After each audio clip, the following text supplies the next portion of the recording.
Hello everyone, welcome back to our YouTube channel, a new lecture series CGPSC Tech for ACF presented by Bright Benches Academy।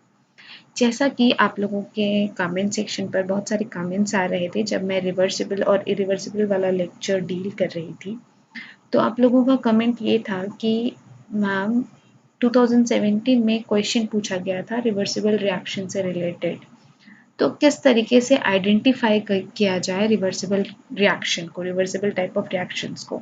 तो अभी हम अपने इस lecture में, ये lecture काफ़ी शॉर्ट और क्विक लेक्चर होगा just to build your concept कि हम किस तरीके से आइडेंटिफाई करते हैं रिवर्सिबल टाइप ऑफ रिएक्शंस को।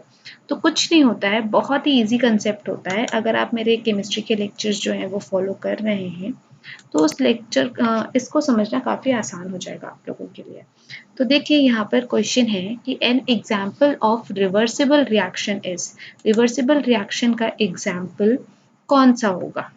ओके, तो यहाँ पर देखिए पहले वाले रिएक्शन में ध्यान से देखिए, आपको यहाँ पर स्टेट दी हुई है, सारे एलिमेंट्स, सारे कंपाउंड्स की आपको यहाँ पर उनकी फिजिकल स्टेट जो है वो डिनोट की गई है, राइट। तो यहाँ पर देखिए, यहाँ पर जो सिल्वर नाइट्रेट है वो एक्वस सॉल्यूशन है उसका, और यहाँ पर HCl का भी क्या है, एक्वस सॉल्यूशन है। बट जब प्रोडक्ट का फॉर्मेशन हो रहा है तो प्रोडक्ट के फॉर्मेशन में यहाँ पर आपको सॉलिड दिख रहा है। सॉलिड का मतलब क्या हुआ कि वो क्या फॉर्म कर रहा है, PPT फॉर्म कर रहा है, प्रेसिपिटेट फॉर्म कर रहा है। ओके, और यहाँ पर जो है नाइट्रिक एसिड जो है उसका एक्वस सॉल्यूशन मिला आपको।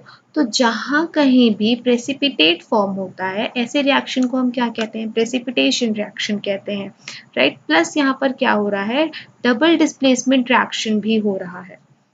तो डबल डिस्प्लेसमेंट रिएक्शन को हम प्रेसिपिटेशन रिएक्शन के नाम से भी जानते हैं। और प्रेसिपिटेशन रिएक्शंस जो होते हैं वो कभी भी रिवर्सिबल रिएक्शन नहीं हो सकते। तो ये वाला ऑप्शन जो है वो तो एलिमिनेट हो गया। सेकेंड रिएक्शन देखिए, सेकेंड एग्जाम्पल जो है वो क्या कह रहा है, सोडियम जो है वो वाटर के साथ रिएक्ट कर रहा है to form what, sodium hydroxide, और हाइड्रोजन गैस जो है वो लिबरेट हो जा रही है। हाइड्रोजन गैस जो है वो बाहर निकल जा रही है। तो ये रिएक्शन जो है ये वापस से इस तरफ आने की कोशिश तो कर ही नहीं सकता, क्योंकि हाइड्रोजन जो है वो तो लिबरेट हो गई, बाहर निकल गई। तो ये रिएक्शन भी क्या होगा, ये रिएक्शन भी रिवर्सिबल रिएक्शन नहीं होगा, ये इरिवर्सिबल रिएक्शन होगा। जनरली अगर हम देखें तो हमने अपने लेक्चर में डिस्कस किया था कि रिवर्सिबल रिएक्शन को हम डबल एरो से शो करते हैं, बट चूंकि ये आपका एग्जाम है, क्वेश्चन है, तो डायरेक्टली आपको डबल एरो शो करके वो तो आपको क्वेश्चन नहीं दे सकता, नहीं तो आप जो है वो पहचान जाएंगे कि ये क्या है, रिवर्सिबल रिएक्शन है। प्लस रिवर्सिबल रिएक्शन ऐसे रिएक्शंस होते हैं जो कि एंड तक नहीं पहुंचते, कभी कंप्लीट ना होने वाले रिएक्शंस को हम रिवर्सिबल रिएक्शंस कहते हैं। तो प्रेसिपिटेट बन गया, प्रेसिपिटेट बनने का मतलब क्या हुआ कि वो उस एक्वस सॉल्यूशन में कभी डिसॉल्व हो ही नहीं सकता, तभी तो वो नीचे जो है सॉलिड फॉर्म में नीचे जाकर बैठ गया। तो इस वजह से प्रेसिपिटेशन रिएक्शंस जो होते हैं वो कभी भी रिवर्सिबल रिएक्शंस नहीं हो सकते। फिर आते हैं हमारे ऑप्शन नंबर डी पर। अब ऑप्शन नंबर डी पे देखिए, यहाँ पर क्या है, लेड नाइट्रेट दिया हुआ है। लेड नाइट्रेट जो है वो किसके साथ रिएक्ट कर रहा है, सोडियम आयोडाइड के साथ। अब सोडियम आयोडाइड के बाद यहाँ पर देखिए कि क्या बना रहा है, लेड आयोडाइड बना रहा है और सोडियम नाइट्रेट बना रहा है। Again it is an example of double displacement reaction. वापस से ये किसका है, एग्जाम्पल है डबल डिस्प्लेसमेंट रिएक्शन। बट यहाँ पर आपको जो स्टेट जो है, फिजिकल स्टेट जो है कंपाउंड्स की, वो नहीं गिवन है। तो डेफिनेटली आप ये जो सी और डी ऑप्शन है इसमें कंफ्यूज हो जाएंगे, क्योंकि यहाँ पर आपको जो एलिमेंटल स्टेट नहीं दी हुई है। प्लस बी वाले जो ऑप्शन है, यहाँ पर आपको सीधे सीधे हाइड्रोजन गैस के बाजू में जो एरो दिख रहा है, तो उससे ही आपको देख के समझ में आ जाएगा कि हाइड्रोजन गैस जो है वो तो बाहर निकल जा रही है, तो उसका रिवर्सिबल होने का तो कोई भी चांस है ही नहीं। ओके, तो अब डी वाला देखिए ऑप्शन, तो ये भी डबल डिस्प्लेसमेंट रिएक्शन है, और डबल डिस्प्लेसमेंट रिएक्शन हमेशा किस टाइप के होते हैं, प्रेसिपिटेशन रिएक्शन। हम इस रिएक्शन को प्रेसिपिटेशन रिएक्शन के नाम से भी जानते हैं। तो ऑप्शन डी भी क्या हो गया, हमारा एलिमिनेट हो गया। तो our correct option is option number C, क्योंकि यहाँ पर देखिए ये क्या है, सोडियम हाइड्रोक्साइड है। सोडियम हाइड्रोक्साइड किसके साथ रिएक्ट कर रहा है, वीक एसिड, एसिटिक एसिड के साथ रिएक्ट कर रहा है। और यहाँ पर वो क्या बना रहा है, वाटर बना रहा है और सोडियम एसीटेट बना रहा है।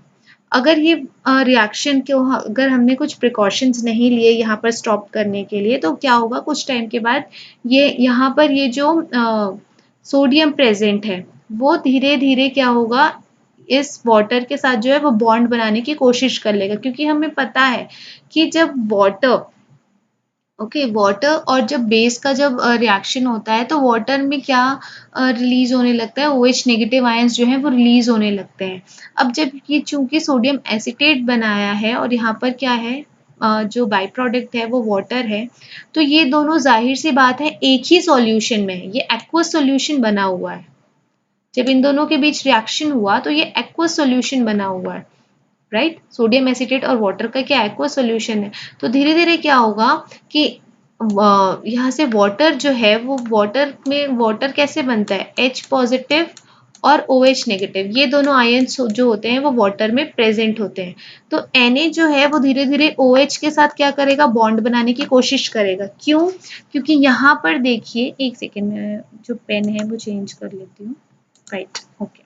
अब देखिए यहाँ पर क्या है, CH3COONA, राइट। तो ये वाला जो आयन है ये हमारा नेगेटिव पार्ट है, ये इस कंपाउंड का ये वाला जो पार्ट है ये नेगेटिव पार्ट है, और सोडियम चूंकि एक मेटल है तो वो क्या है, पॉजिटिव पार्ट है। वाटर में कैसे पार्ट होते हैं, H पॉजिटिव और OH नेगेटिव आयंस मिलकर जो है वो वाटर बनाते हैं। तो अब चूंकि क्या था, ये एक्वस सॉल्यूशन है, तो धीरे धीरे क्या होगा, Na पॉजिटिव जो है वो किसके साथ बॉन्ड बनाने की कोशिश करेगा, नेगेटिव वाले के साथ, because positive and negative attracts each other और इनके बीच आयनिक बॉन्ड का फॉर्मेशन होना चालू हो जाएगा। और यहाँ पर ये जो नेगेटिव पार्ट है वो इस पॉजिटिव पार्ट H पॉजिटिव के साथ क्या करेगा, बॉन्ड करने की कोशिश करेगा। तो इस तरीके से our correct answer is option number C. So I hope आप लोगों को ये जो क्वेश्चन है वो समझ में आ गया होगा। तो इस तरीके से हम आइडेंटिफाई करते हैं रिवर्सिबल रिएक्शन को।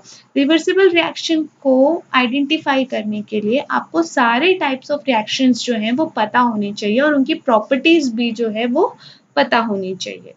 तो इसीलिए मेरे एक भी लेक्चर को स्किप ना करें, सारे लेक्चर्स को एंड तक देखें और प्लीज़ मेरी वीडियो को ज़्यादा से ज़्यादा शेयर करें और चैनल को सब्सक्राइब करना ना भूलें। Thank you everyone.